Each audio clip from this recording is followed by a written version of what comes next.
In the last video, we have discussed about the process of digestion of fat.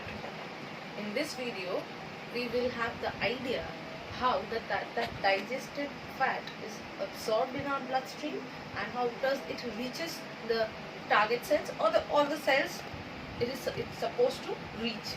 Okay, so today the topic is absorption of fat. Before I start explaining the process of absorption of fat, we just need to have a flashback and we should have a revision of the process of digestion of fat. One fat molecule, rather triglyceride molecule, or if I start like this, the main or the common sources of fat are animal sources and plant sources, right? Among these two, both animal and plant sources have common form of fat, which is triglyceride. Yes, animal sources has cholesterol, phospholipid, lipid, lipoproteins, but that are exceptional or that is specially for animal sources. But when it comes to common component of both the sources and the major portion of fat present in our diet is triglyceride. What we have seen that during the process of digestion, these triglycerides are broken into fatty acid and glycerol. But obviously this is not done in one step. Triglyceride will be converted to diglyceride, from there mono. Okay. What are triglycerides? Triglycerides are basically the one glycerol bound with three free fatty acids. Obviously, when they are being combined in a structure, they cannot be considered as free fatty acid any longer. But three fatty acid, one glycerol, and the bond between them is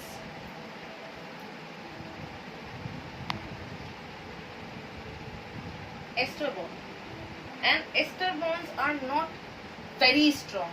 Okay, so that they can be broken down. So that is the source of fat present in our diet, and that is how it is digested.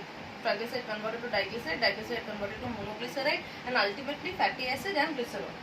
But when it comes to our intestinal lumen, there are certain portion of diglyceride which is present there and continuously or in a particular pattern distributed in our intestinal lumen.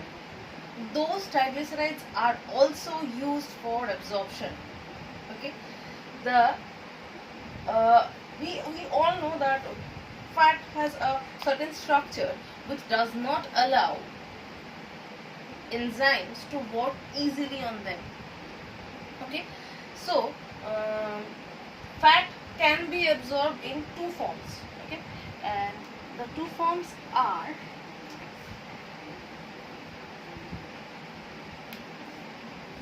emulsified fat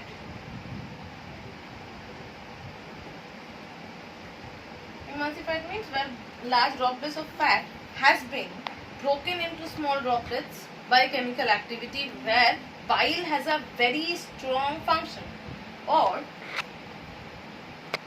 fatty acid, bile salt complex. These are the two forms in which fat is absorbed. Okay, so what happens in intestinal lumen?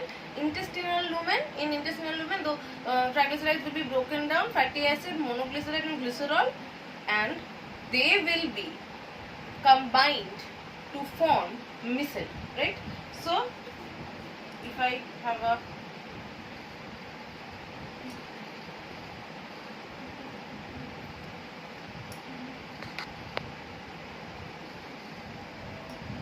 I'm talking about intestinal lumen.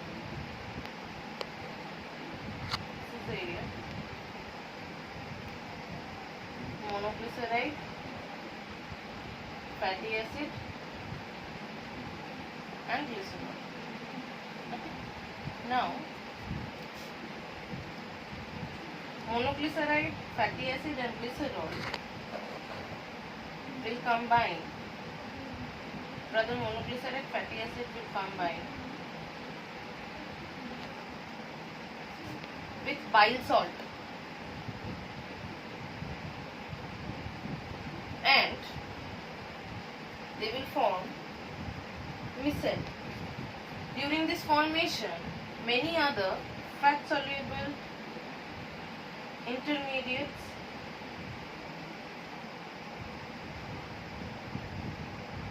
or intermediates produced from fat digestion combines with it and forms the micelle. Okay, what are micelles?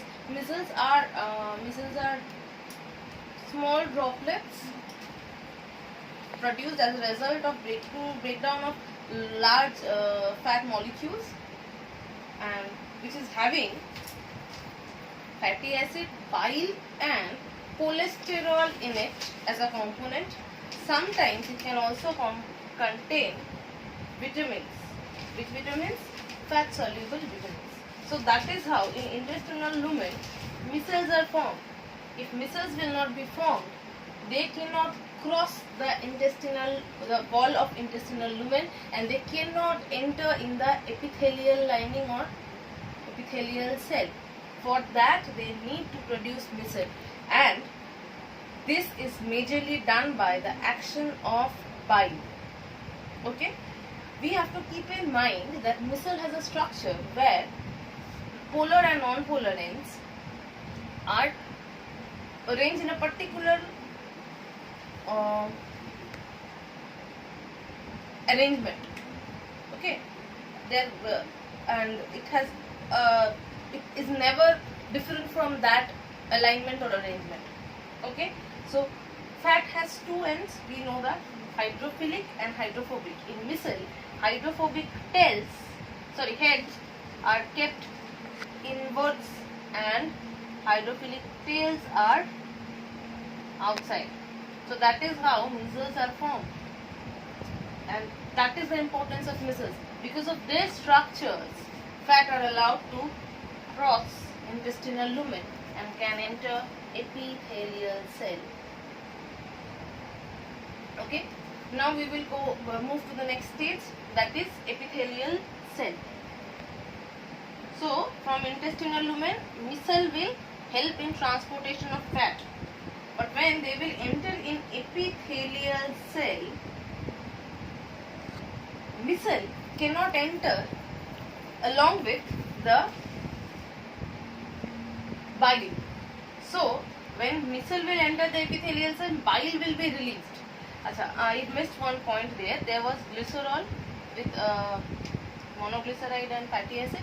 That glycerol has three fates. Either it will produce CO2 or it will produce glycogen, and the another fat is it will be again used for production of triglyceride in intestinal lumen for further use.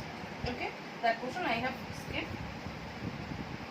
And now let's come back to the epithelial cell. Here micelle will come, but bile salt and bile will not be released. Basically what happens in the area of epithelial cell, again monoglyceride, fatty acid,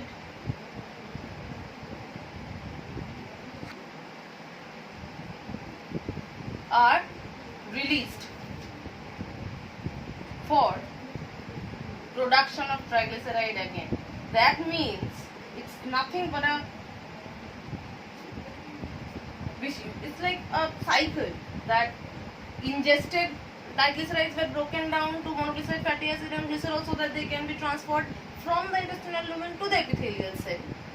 And again in epithelial cell, all three components will combine together and will form chylomicron. What is chylomicron? When along with this glycerides, phospholipid, proteins, fat soluble vitamins, cholesterol, this all will come and will combine. They will form comparatively large sized molecules which are called chylomicron. In the structure of chylomicron, phospholipid is the outermost coating and it has a protective membrane outside it. Okay. Now we are at the last phase of fat absorption. Now comes circulation. Why we are absorbing any nutrients? Any nutrients has a particular fate, that is they are supposed to enter the bloodstream so that they can be taken to the cells. That means chylomicron is supposed to be incorporated in our bloodstream so that it can be utilized by the specific cells, but it has some limitation because of the structure of chylomicron. It cannot enter bloodstream directly. So now if this is circulation, this is lymph and lacteal cells, and this is blood capillaries.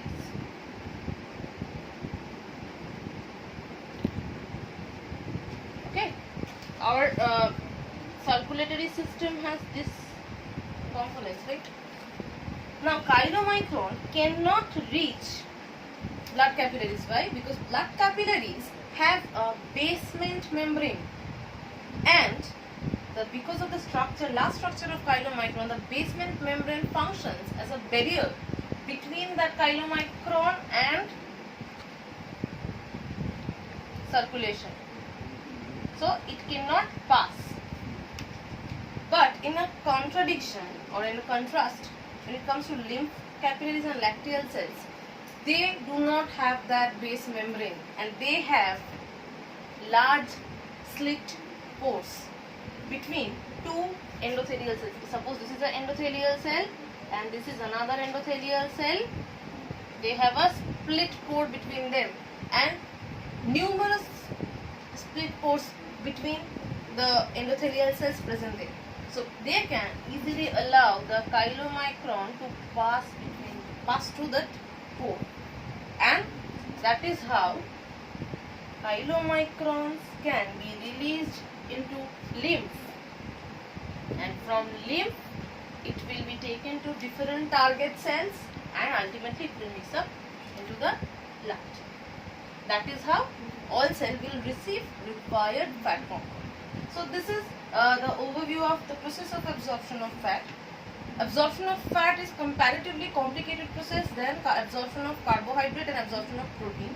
And when it comes to fat absorption, it has multiple theories accepted scientifically. And among those theories, the most common theory we study in higher studies and even in class 12 also, that is of Fraser's, okay, lipolytic theory. So it is somewhat based on that. A small note you should remember, a small note, that is chylomicron or 1 micron in size. They contain phospholipid, cholesterol, triglyceride and protein, amphithetic proteins. Here protein plays the functions of solvent and emulsification. Here proteins emulsifies the fat as bile has done in case of missile. Here protein does that, and it has a phospholipid coating outside it, and the entire structure is coated or is protected by a protective membrane, and there are fat soluble vitamins dissolved in that combination. So these all can be considered as a components of chylomicron. What is chylomicron comes as short question. What is missile comes as short question. Both definitions or idea of what they are is very important for your boards. Thank you. We will be back with the cycles of metabolic performance.